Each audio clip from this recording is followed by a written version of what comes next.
अदन की वाटिका में आदम और हवा है। इस वाटिका में सब कुछ बिल्कुल अच्छा है, जैसा होना चाहिए बिल्कुल वैसा ही है, सिवाय इसके कि एक पेड़ है जिसका फल खाने के लिए परमेश्वर ने उन्हें मना किया है, क्योंकि वह खतरनाक है और उसे खाने से वे मर जाएंगे। तो बस इतना ही, उस फल को मत खाओ और हम ठीक रहेंगे।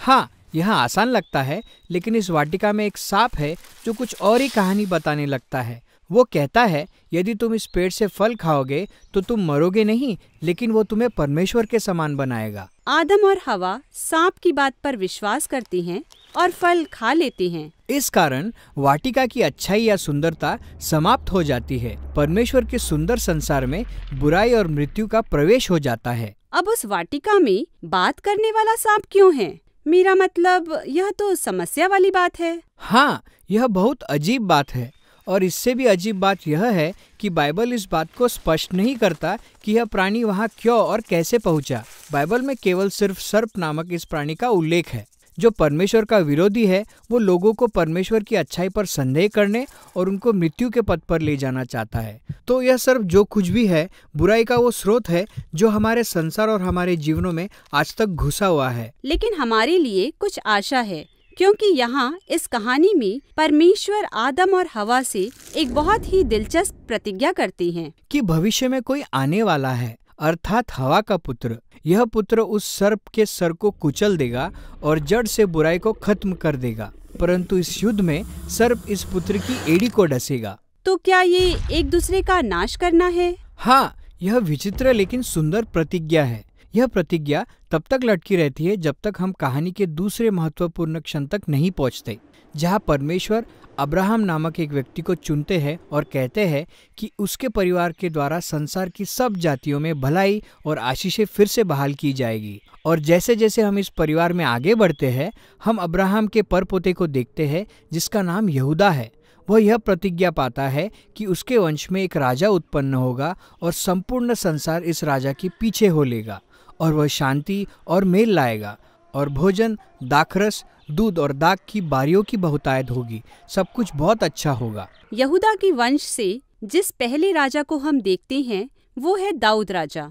वो शूरवीर नायक है। शायद वो ही सांप को कुचलने वाला हो। लेकिन पता चलता है कि दाऊद भी अन्य मानव जाति के समान उसी बुराई से ग्रस्त था। वो सांप को नहीं कुचलता, लेकिन परमेश्वर दाऊद से प्रतिज्ञा करते हैं कि अंत में वह राजा उसी के वंश से आएगा। लेकिन जब आप इस कहानी को आगे पढ़ते हैं तो एक एक करके उसकी पुत्रों की हर पीढ़ी पूरी तरह से निराशाजनक और सांप के अधीन रहने वाले होते हैं। वे बुराई को चुनते हैं, वे धन और यौन और शक्ति के पीछे जाते हैं और अन्य देवी देवताओं का अनुसरण करते हैं। परिस्थिति इतनी बिगड़ जाती है कि वे इजराइल राष्ट्र को मिट्टी में मिला देते हैं और बेबीलोन जैसा बड़ा और दुष्ट राज्य उन्हें नष्ट कर देता है। तो अब कोई राजा भी नहीं बचा जो इस प्रतिज्ञा को पूरा कर सके। अब ऐसे लगता है कि पूरी योजना ही कहीं खो गई है। लेकिन ऐसे अंधकारमय समय में एक अनोखे लोगों का समूह है जिन्हें भविष्यवक्ता कहते हैं।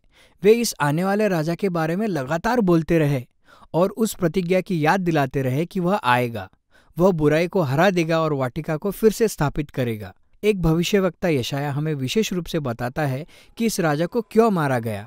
यशाया बताता है कि यह राजा मनुष्यों की बुराई के कारण घायल होता है और फिर मर जाता है, लेकिन फिर अचानक वह फिर से जीवित हो जाता है। यशाया कहता है उसने इन घावों को इसलिए सह लिया ताकि वह अन्य लोगों की चंगाई का स्रोत बन जाए। लेकिन पुराना नियम समाप्त हो जाता है, पर सांप को कुचलने वाला राजा जिसके बारे में सब बात कर रहे थे वह कहीं दिखाई नहीं देता। इसीलिए जब नया नियम आरंभ होता है तो हमारा परिचय यीशु नासरी से कराया जाता है। वह कोई साधारण व्यक्ति नहीं है, लेकिन वो है जो प्राचीन प्रतिज्ञाओं को पूरी करने के लिए आया है। हाँ, हम देखते हैं कि वह दाऊद, यहूदा और अब्राहम के वंश से है। वह संपूर्ण इस्राएल में यह संदेश देते हुए जाता है कि परमेश्वर के राज्य की अच्छाई अभी और यहाँ है। वह लोगों को चंगा करने, उनके पाप और बुराई से उन्हें क्षमा करने के द्वारा बुराई का सामना करता है। अब अनेक लोग यह विश्वास करने लगते हैं कि वास्तव में यही प्रतिज्ञात राजा है। यीशु अपने निकट चेलों को बताता है वो राजा बनेगा और शांति स्थापित करेगा, पर इसके लिए उसे मानव जाति के पापों के परिणामों को अपने ऊपर लेना होगा। यह सर्प के डसने का जख्म होगा। बिल्कुल सही। तो ऐसा लगता है कि सांप जीत रहा है, लेकिन आगे जो होने वाला है, अगर उसे न देखा जाए तो यह कहानी दुखद लगती है। यीशु मृतकों में से जी उठता है। अब यीशु के पास बुराई और मृत्यु पर सामर्थ्य है। बाकी का नया नियम फिर यह दावा करता है कि यीशु की वह सामर्थ जिसने बुराई और मृत्यु पर जय पाई, अब हमारे लिए भी उपलब्ध हो गई है, ताकि हम अपने जीवन में बुराई और उसके परिणामों का सामना कर सके। लेकिन अभी भी मृत्यु और बुराई इस संसार में हमारी चारों ओर व्याप्त समस्या है। इसलिए बाइबल की कहानी भविष्य के उस दिन के वर्णन के साथ समाप्त होती है जब यीशु फिर से आएगा और अपना काम पूरा करेगा। वो सर्प को हमेशा के लिए नष्ट कर देगा और वाटिका की भलाई को इस पृथ्वी पर बहाल कर देगा।